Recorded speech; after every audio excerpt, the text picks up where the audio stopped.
มาต่อ EP ที่3หลังจากที่ค่อยได้ไปเบิ้งคลิป EP ที่2เนาะก็รู้สึกว่าเริ่มได้ไอเดียเนาะว่า GS นั่นเลยให้ทุกคนนี่สามารถเห็นแท่งเทียนที่มันชัดเจนขึ้นเนาะค่อยเพียงแต่ย้ายกองมานี่เนาะคือเวลาเปิดคลิปค่อยกะจะเห็นหน้าแต่ซ้ำนี่เดี๋ยวค่อยจีเอากองมาตั้งครึ่งหน้าจอนี่เลยแล้วก็ซูมเพื่อมันชัดเจนเนาะว่ามันเป็นแนวเลยนะทุกคนเฮามาซื้อต่อในงบ35เหรียญมาเบิ่งว่าก็จะไปได้สำเร็จเนาะอันนี้เป็น EP ที่3แล้วทุกคนมาบัดนี้ค่อยจะย้ายกองเนาะทุกคนเนาะค่อยก็จะย้ายกองมาตั้งแบบนี้เลยนี่สะเจอแน่นอนบาทนี้สมเจอยากโอเคประมาณนี้ซูมประมาณนี้พอแจมเนาะบอกเลยว่าแจมโอเคนี่บัดนี้ทุกคนก็สามารถเห็นคือกับค่อยแล้วแบบนี้ละโอเคงบเนาะมื้อนี้ก็35เหรียญงบ35เหรียญเนาะโอเคออเดอร์แรก1เหรียญปั๊บเงินไว้เลยเนาะทุกคนสังเกตเด้ออันนี้ยังเป็นดอทคอยคือเก้าเนาะเฮาเทศในห้องนี้เพราะว่าดอทคอยช่วงนี้มันงามวิธีเบิ่งว่าตลาดงามบ่งามนะ1แท่งเทียนเนาะมันบ่ทิ่มไส้ไว้หลายเนาะคือสมมติว่าจะทิ่มไส้ก็มันจ้องไว้แต่น้อยเดียวซะแล้วเวลาที่มันขึ้นมันลงมันลงแบบหลายๆแท่งเวลาขึ้นก็ขึ้นหลายๆแท่งอย่างน้อยนี่4แท่งขึ้นไปถือว่าโอเคตลาดงามสุดยอดเชดก็มีโอกาสเนาะที่เจ้าจะเจอตลาดช่วงที่มันนิ่งคือมาเบิ่งออเดอร์นี้เนาะออเดอร์นี้แน่นอนค่อยขายไปก่อนเดี๋ยวทุกคนเดี๋ยวค่อยจะขายไปก่อนเพราะว่าเลยเนาะคันสมมติทุกคนซูมกราฟออกเวลาเราซูมจอออกเนาะหรือเราจึงขายให้ทุกคนเบิ่งโดยรวมเนาะช่วงนี้นะช่วงนี้มันเป็นไซด์เวย์ขาลงได้แม่นอันนี้เนาะมันเริ่มจะกลับโตขึ้นมาบอกแต่ว่าคือจะมันทะลุขึ้นกับมันส้นน้อยดอกค่อยเจอส้นน้อยเนาะสำหรับดอทคอยเด้อย้ำว่าดอทคอยทุกคนต้องจื้อได้แต่ละทรัพย์สิน BX Trade มันมีเลยที่เราสามารถเทรดได้เนาะคือค่อยเทรดตัวนี้เป็นดอทคอยโอเคคือออเดอร์นี้สนะบินมาออเดอร์แรกของเราก็ถือว่ามาดีอยู่หวังว่าจิบล้างพอดได้เนาะสมมติว่าไม้นี้ชนะอยู่แต่ไม้ต่อไปก็พลาดจนฮอด5ไม้ซ้อน30หลังจากอัดวิดีโอมาเนาะค่อยลืมเบิ้งแบตเตอรี่กองตัดแต่ว่าเอากะมาต่อกันเลยเนาะทุกคนโมเมนต์การตัดต่อเหลือเดินนี่อันนี้คือออเดอร์แรกเนาะที่เราออกไปก็คือตัวนี้ค่อยหากะเปลี่ยนแบตเตอรี่กองมาเนาะเอาแป๊บสำรองมาเซอร์ก่อนเพื่อจะได้อัดคลิปต่อไปได้หลังจากออเดอร์แรกเนาะก็คือออเดอร์นี้เราชนะมาแล้วเมนบอลนี่เราชนะมาละบันนี้กะเกียมออเดอร์ที่2ตอนนี้เรามาเบิ้งดูแล้วเลยมันก็ต้องไซด์เวย์อยู่แล้วเนาะตลาดช่วงนี้มันต้องไซด์เวย์อยู่แล้วช่วงนี้นะแต่วันนี้เราต้องมาจับจุดบัดนี้คือตอนนี้เราเห็นแล้วแพทเทิร์นคือเวลาที่มันขึ้นไปนะฮอดแต่จุดนี้เนาะมันก็เริ่มลงมาแล้วเพราะฉะนั้นโตจากนี้นะอันเหลือที่มันจะเป็นไปได้หลายที่สุดเนาะคันว่าเราซูมเบิ้งไกลๆประมาณนี้เลยอันเหลือที่มันจะมีโอกาสหลายที่สุดสมมติว่าฟังซื้อฟังขายเราจะเลือกฟังเลยโดยเฉพาะในช่วงแบบนี้เนาะค่อยบอกเลยว่าเลือกฟังขายเนาะมีโอกาสหลายที่สุดแต่ว่าบ่แม่นเจ้าจินนำขายอย่างเดียวบ่แม่นได้คือออเดอร์นี้ขายได้เนื่องจากว่าแท่งนี้มันเป็นแท่งเขียวขึ้นมาโคตรยาวเนาะขึ้นมาโคตรยาวแม่นแหงซื้อมันหลายแท่งนี้เนาะคือแหงซื้อมันหลายแต่ที่ค่อยขายเพราะว่าคันกรณีว่าแหงซื้อมันมืดแต่เฉพาะซ้ำนี่แท่งต่อไปมันต้องลงมาเป็นแท่งแดงอยู่แล้วมันจะเป็นแบบนี้เนาะสูงกองเขาอีกหน่อยนึงเดี๋ยวทุกคนดูเห็นโอเคประมาณนี้เนาะทุกคนนี่คันว่าแหงซื้อมันมืดในแท่งนี้ละแท่งต่อไปต้องเป็นแท่งแดงเพราะว่าพอแหงซื้อมืดแหงขายก็ต้องมาแทรกเนาะใน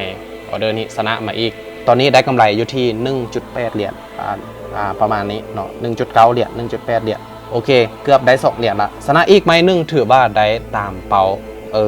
แต่ว่าเขาก็เบิ้งไปก่อนเนาะออเดอร์นี้คันดีแท้ค่อยกะยากคือมันชนะไปเลยเนาะคือตอนนี้เบิ้งเนาะประวัติการเทรดนี่เบิ้งประวัติการเทรดถือว่าดีได้ทุกคนนี่เนาะถือว่าดีเบิ้งเลยทุกคนดีหลายเนาะคือออเดอร์นี้ค่อยกับฟ้าออกไปก่อนค่อยจะเบิ้งไปก่อนเนาะเบิ้งท่าทีว่ามันจะเป็นแนวเลยค่อยยักสัวนะเพราะว่าคันกรณีที่สมมุติเฮาออกออเดอร์มั่วซั่วเนาะเจอฮอนแบบโบโลท่าจังหวะที่มันดีๆนะที่เฮาแบบถนัดที่สุดมั่นเจอที่สุด5ไม้นี่เจ้าอาจจะพลาดก็ได้เนาะค่อยกะบ่อยากพลาดเนาะ5ไม้คันพลาด5ไม้มันก็เสียเงินเด้เรียนเงินเดี๋ยวนี้1เหรียญอยู่ที่20ปลายพันเนาะ25,000 26,000ประมาณนี้แหละเรียนเงินนะโอเคคือมาเบิ้งออเดอร์นี้โอ้แทงแดงลงมายาวทราบภาพเนาะแต่ออเดอร์นี้ค่อยจะซื้อไปก่อนเนาะเพราะว่าเลยการกรณีที่คือแท่งนี้เนาะมันเป็นแท่งแดงบอแท่งลอท่าเราเฮาก็ซื้อไปแล้วเนาะก็คือเก้าเนาะคือเก้ากับตัวนี้นี่ก็คือสมมติว่าแหงขายมันมืดแต่ซ้ำนี่แท่งต่อไปต้องขึ้นเป็นแท่งเขียวแน่นอนค่อยเรามักแหงจังหวะแบบนี้ ทุกคนลองเอาไปเซิร์ชเบิ่งเนาะลองเอาไปปรับเซิร์ชเบิ่งว่าเซิร์ชในสถานการณ์เลยที่แบบมันคักที่สุดมันสัวที่สุดเนาะโอเคมันลุ้นเอาเหลือ6 วิสุดท้าย5 4 3อุ้ย2 1อ๋อเมื่อกี้ขึ้นเขียวอยู่แต่ว่าสุดท้ายลงมาเป็นแท่งแดงก็ย่าบ่เป็นเลยเนาะเขามีโอกาสอีก4ไหมคือออเดอร์แรกเข้าไป1 เหรียญแล้วออเดอร์ต่อไปต้องได้ไปเป็น2 เหรียญต้องได้ไปเป็น2 เหรียญเนาะโอเคบันนี้มาเบิ้งเนาะคือแท่งนี้ตอนนี้นะมาเบิ้งอันนี้เดี๋ยวอันนี้นี่แหละหลายคนเนาะหลายคนจะมักแบบมีความเห็นไปในทางเดียวกันว่าต้องซื้อมันบอกแต่สำหรับค่อยแม่นขายได้ทุกคนคันตามประสบการณ์ตัวเองค่อยมันยังขายไปก่อนเนาะดังที่ค่อยบอกคือสไตล์ของค่อยนะเวลาเทศเนาะสมมติมันเป็นแท่งเขียวขึ้นมานี่เขาเชื่อว่ามันเป็นแท่งกับโตมันบอกแต่คันกรณีที่ค่อยจะนำซื้อเนาะคืออันแท่งนะเราถ้าต้องเป็นแท่งเขียวอีกแท่งนึงก้อนแล้วแท่งต่อไปค่อยจึงจะนำซื้อค่อยจึงจีเอิญว่าเป็นแท่งกับโตคันกรณีที่มันหากก็ขึ้นเป็นแท่งเขียวแท่งเดียวเนาะค่อยจะขายดักไว้ก่อนเนาะค่อยจะขายดักไว้ก่อนค่อยจะบ่ฟาวซื้อในไม้ต่อไปก็ได้บ่เป็นเลยเนาะบ่เสียหายเพราะว่าส่วนหลายมันก็เป็นแบบนั้นเท่าที่ค่อยเจอมาอันนี้คือวิธีการรับมือเนาะคืออันนี้มันก็ขึ้นเป็นแท่งเขียวกับย่ามันเนาะก็พลาดไปคือเมื่อกี้ไป2 เหรียญพลาดแล้วบันนี้ค่อยได้ไปเป็น4 เหรียญโอเคบันนี้ก็ถือว่าคือจะกลับตัวเทแล้วเนาะแล้วบวกกับแท่งเขียวแท่งนี้นะมันก็คือขึ้นโคตรยาวทุกคนในเมื่อมันขึ้นยาวไปนี้ค่อยจะขายไปก่อนเนาะก็จะขายไปก่อนเพราะว่าแม่นแห่งซื้อมันหลายอยู่แต่ว่าคันกรณีว่าแห่งซื้อมันเมื่อแต่ซ้ำนี่เนาะแท่งนี้แนวเลยก็เป็นแท่งแดงเนาะคันสมมติว่าเราซื้อไปต่อค่อยกับยานนะค่อยกับยานที่จะพลาดค่อยก็เลยว่าขายดักไว้ก่อนบ่ฟาวซื้อเถอะกระท่าเบิ้งเนาะ10 วิสุดท้ายคันกรณีว่าแห่งซื้อมันเมดมันก็จะย่อลงมาคันบ่เมดก็ดังที่เห็นผ่านเป็น3 ไม้ซ้อนให้ตายสิซาร่า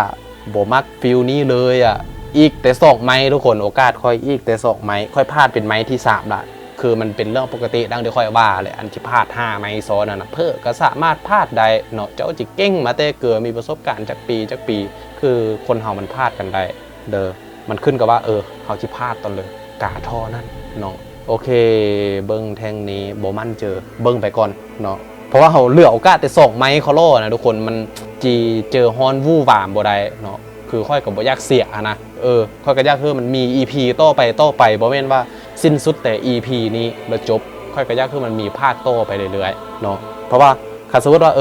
คันรอบนี้ค่อยเสียสู้เจ้าก็จะได้เห็นว่า35 เหรียญค่อยเสียเนาะเพราะค่อยกับบอกไปข้างต้นเนาะว่างบซัมนี่นะคือมันน้อยโพด35 เหรียญเนี่ยนะมันน้อยเกินไปในการที่จะสามารถสร้างกำไรแบบสม่ำเสมอใดเนาะโอเคคือตอนนี้ค่อยจะรอท่าจังหวะเลยเนาะค่อยจะรอท่าจังหวะที่กรณีว่าคือแท่งนี้เนาะคันมันยาวแท้ๆเนาะลงลากยาวมาอันนี้ค่อยดักซื้อขึ้นเลยเนาะโอเคถือว่ายาวอยู่ได้เนาะถือว่ายาวอยู่เพราะฉะนั้นค่อยก็ซื้อไปเลยเนาะแล้วเดี๋ยวค่อยบอกเนาะกรณีว่าแห่งขายมันมดซ้ำนี่แท่งต่อไปแนวเลือกต้องขึ้นเนาะแท่งต่อไปคันมันยังบ่มดมันก็ลงไปต่อก็เท่านั้นแหละเงินไขก็บ่ได้มีเลยเนาะแต่ไม้นี้คือว่าบาดเสียวแต่ว่ามันลงมาค่อนข้างหลายเนาะแต่ก็ทำเจอไว้แล้วล่ะโอ้โหลงมาโคตรยาวแท่งต่อไปค่อยขอมันยังลงไปต่อเดี๋ยวค่อยจะได้ดักซื้อไปอีกไม้นึงเนาะลงโคตรยาวเนี่ยคันสุดมันลงยาวลากยาวแบบนี้เนาะคันมันเป็นแท่งรอท่าออกก็เด้อได้นะค่อยซื้อไปละเนาะเนี่ยเราก็จะได้ท่าที่มันแบบมันกลับโตนะพอแห้งขายเมื่อปุ๊บกลับโตไปแท่งเขียวแล้วเราก็จะได้แบบนี้อันนี้แหละเป็นจังหวะหากินของค่อยนะที่ค่อยซื้อตลอดเนาะแต่มื้อนี้เจอฮ้อนกันไปทุกคนคือแท่งนี้ที่จริงมันก็สั้นเนาะพันเทียบกับแท่งนี้โคตรยาวเลยค่อยกับไปฟ้าวซื้อตั้งแต่นี่ก่อนก็ยากเนาะยากมันคือออเดอร์นี้ยังบ่สัวคือออเดอร์นี้เป็นออเดอร์สุดท้ายซึ่งค่อยจะไปเป็น19 เหรียญเนาะเดินเงินตามระเบียบนี่19 เหรียญการเดินเงินเนาะ1 2 4 9ให้ทุกคนเบิ้งเนาะเบิ้งประวัติการออกออเดอร์นี่รอบนี้ถือว่าบ่ดีบันเลยรอบนี้นะนี่เบิ้งประวัติการออกออเดอร์เนาะ1 2 4 9ไม้สุดท้ายก็คือ19ไม้สุดท้ายก็คือไม้นี้นี่แหละ19 เหรียญไม้นี้ค่อยต้องได้ไปเนาะโอเคออเดอร์นี้เดี๋ยวตัวนี้เป็นเทรนมันบอรู้สึกว่ามันเกียมจะเป็นเทรนเนาะจะเป็นเทรนค่ะลงแต่กะค่อยกับบ่ได้มั่นเจอหลายได้เพราะว่าตอนนี้มันหักก็ลงมาแต่ซัมนี่เนาะมันอาจจะกลับตัวกับเป็นไดได้มีโอกาสสูงคือค่อยส่งเจ็ดส่งเจอเนาะตอนนี้คือที่ซื้อกับย้านมันลงไปต่อคันที่ขายกับย้านมันจะกลับตัวขอเสื้อ ในประสบการณ์ตัวเองค่อยจะซื้อไปเนาะออเดอร์นี้19เหรียญซื้อไปแล้วขอให้มันมดแต่ซ้ำนี่เนาะแหงขายคันมันมดซ้ำนี่แล้วแท่งต่อไปมันจะได้ขึ้นเป็นแบบนี้ก็คือขึ้นเป็นแท่งเขียวนี่ทุกคนเห็นซ้ำบนนี้โอ้ยมันอยู่กับลุ่มเนาะนี่คันแหงขายมันมดเนาะมันจะขึ้นเป็นแท่งเขียวแต่ค่อยบ่มั่นเจอว่ามันจะขึ้นไปได้ซ้ำเลยเนาะค่อยละย่านมันจะกระซากลงนะพอกระซากลงซิบหายเลยเนาะเวนตะไลความจังไฮมาเยือนเนี่ยพอแหงขายเมื่อปุ๊บแท่งต่อไปเป็นแท่งเขียวแบบนี้ถือว่าชนะเนาะไม้ที่5ทุกคนห้อมนี้ค่อยพลาดซี่ไหมวาดเสียอยู่เนาะแต่ที่จริงคัน35เหรียญเสียไปค่อยกะคือบ่ยากเนาะในการที่จะเก็บกำไรคืนนั่นที่ค่อยบอกงบสำคัญที่สุดคันสมมติว่าค่อยมีงบประมาณสมมติเนาะอันนี้สมมติซึ่งในความเป็นจริงอาจจะบ่ได้มีซัมนี่ก็ได้เนาะสมมติค่อยมีงบอยู่ประมาณ 1,000 ปลายเหรียญเนาะออเดอร์นี้ค่อยซื้อไปซื้อไปก่อนอีกออเดอร์นึงคือมั่นเจอแหงเนาะเพราะว่าเลยช่วงกับโตทุกคนน่าจะค่อยบอกคันมีแท่งเขียวแท่งนี้แล้วแท่งตัวนี้ก็เป็นแท่งรอท่าแท่งต่อไปมีโอกาสเนาะที่มันจะขึ้นไปต่อได้ค่อยก็เลยว่าซื้อไปคือคันว่าเขามีงบ1,000 ปลายเนาะ1,000 ปลายเหรียญก็แสดงว่าเขามีโอกาสอยู่ที่10ไม้หมายความว่าคันเจ้าบ่พลาด10ไม้ซ้อนเจ้าจะบ่เสียแล้วเจ้าลองคิดภาพว่าคือสมมติคันค่อยเทศเนาะคันค่อยวิเคราะห์เป็นแบบนี้นะตั้งเจอเทศแบบนี้นะจะค่อยพลาดฮอด10ไม้ซ้อนเป็นไปได้บ่คิดว่ายากหลายเนาะซึ่งงบที่ค่อยมีอาจจะสามารถคูณเงินได้หลายกว่านั้นก็ได้เนาะย่างน้อยกับ10ปลายไม้คันค่อยบ่พลาด10ปลายไม้ค่อยบาลางโพดนี่คือเหตุผลที่ค่อยสามารถอยู่ได้ฮอดทุกมือนี้สามารถเทรดได้เนาะคือค่อยลองมาเมื่อผ่านมานะเทรดงบ100เหรียญ200เหรียญ50เหรียญงบลัก10ลัก20เลยเทรดหมดก็เทรดมาหมดแล้วเนาะมาค้นพบว่างบแนวเลยก็สำคัญเจ้าจิฝึกตัวเองเขาเก่งสำเร็จก็ยากเจ้าจะมีวินัยสูงสำเร็จก็ยากคันงบเจ้าจำกัดเกินไปเจ้าบ่สามารถอยู่ตลาดนี้ได้ในระยะยาวเนาะก็คือเจ้าบ่สามารถสร้างกำไรได้นะมันเป็นแบบนั้นคือในตอนนี้ทุกคนค่อยได้กำไรว่าโคตรเกินเป้าเนาะตอนนี้ค่อยได้กำไรอยู่ที่ 4.9 เหรียญคือค่อยตั้งเป้าแต่2เหรียญเนาะแต่ว่า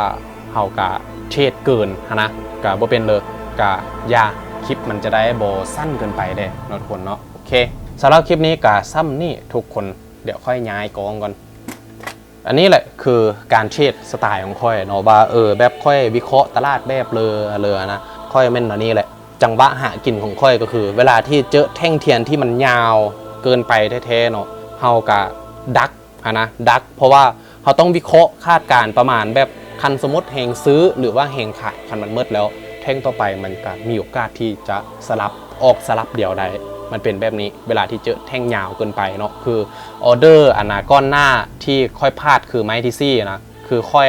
ไปซื้อไวเกินไปทั้งที่มันก็เป็นแท่งที่มันบ่ได้ยาวปานเลยเนาะแต่ค่อยกะเจอฮ้อนเกินไปนะก็เธอพลาดฮอตซี่ไหมแต่ก็บ่เป็นเลยก็เป็นประสบการณ์ไปเนาะเฮาก็เฮียนฮู้ไปตลอดแบบนี้คือทุกมื้อนี่ค่อยก็ยังต้องได้เฮียนฮู้ต้องฝึกฝนค่อยก็ยังต้องได้ไปเบิ่งคลิปเนาะพวก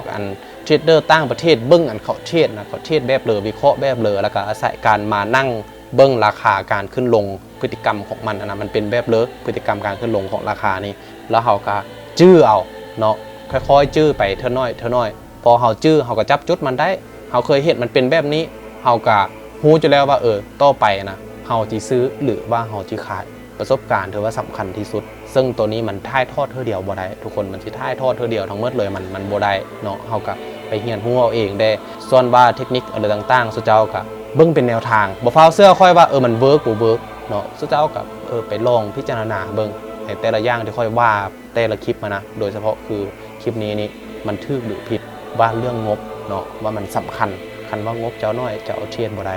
งบน้อยสำเร็จบ่ได้เนาะการเทรดคือการเอาเงินไปหาเงินมันเป็นแบบนี้ไหนมาเตะปากทีได้หน้าส้นตีนใครเขาก็รู้ว่ามึงไม่ค่อยจะไหวและไอเซลในสมองมึงก็ไม่ค่อยจะไหลต้องให้หมอคนที่2วินิจฉัยที่มึงป่วยที่มึงหลอนหันหัวนอนไปทิศไหนหรือว่าเป็นเพราะชอบยอมแพ้เป็นนิสัยผมที่มันขั้นหัวไว้กันการที่ไหนไม่เห็นต้องทำเป็นมาสื่อแล้วก็ไขสนตาพายเอาไปแทงถอกถูแล้วก็ไถไม่ค่อยภาคเพียนแต่สึกเป็นเซียนลงคำปล่อยแรปเนียนไปเยี่ยมเยียนคนดำกูส้นตีนและเกรียนมันเป็นกูเกรียนกงกรรมบางคน18 ปีบวชเรียนยังไม่เสถียรทรงธรรมเขาว่ากูเฮียและเป็นคนดื้อคนรั้นพอเปิดให้โหวตทำไมมีคนลงซ้ำไม่ต้องมีชื่อในชั้นแต่ว่ามีชื่ออยู่บนชั้น Rapper of the Year ฉันพวกมึงกองไว้ตรงนั้น